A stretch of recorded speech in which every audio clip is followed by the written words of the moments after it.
Hello, and welcome to your culminating activity, hot air balloon launch density, screencastify slides 23 through 25. So let's go ahead and keep moving on.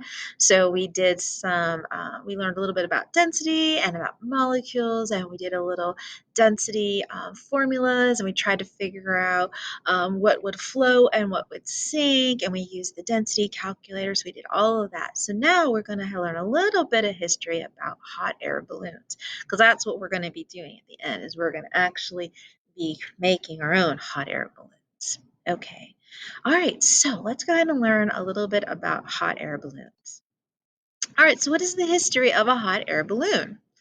All right, so the history of a hot air balloon is the year was 1782 when Joseph Montgolfier, French, discovered that by holding his shirt above hot air, it was a chimney fire, that it would float. Pretty cool.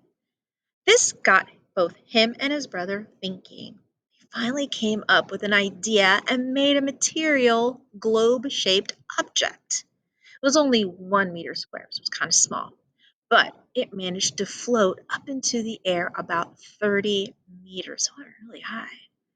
By 1783, they were using a 900 cubic meters of material sewn onto paper. That's a lot. 900 cubic meters is huge. They then placed a basket full of wool and straw to light a fire. Once the fire was hot enough, they cut the ropes that held the balloon to the ground, and the balloon rose around 9,144 meters, which is 30,000 feet.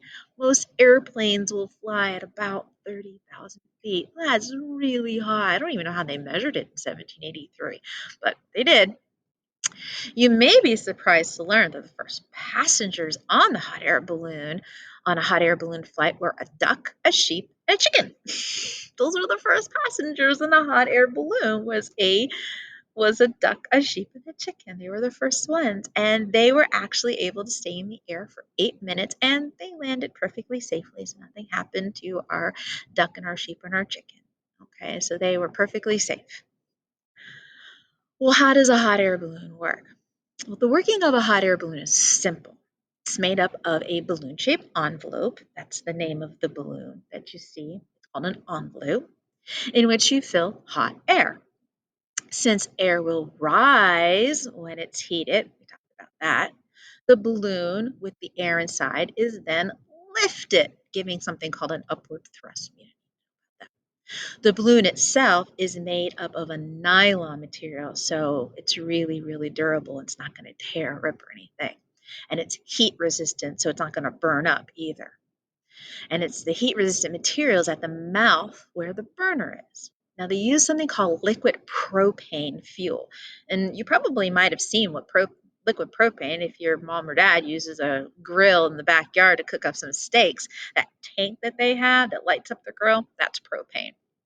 So liquid propane fuel is stored in cylinders in a wicker basket below.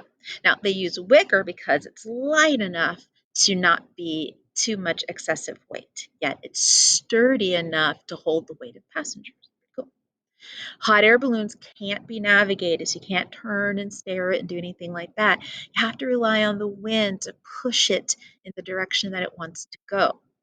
Since the wind at different altitudes blow in different directions, there has to be a navigator of the balloon who can change the decrease and increase the amount of hot air is in the balloon so they don't get fly away and get lost or anything, to make sure it rise and falls in order to catch a wind and take you to your magical adventure. So if that is something you're interested in doing, going on a hot air balloon ride, well, then you know how it works.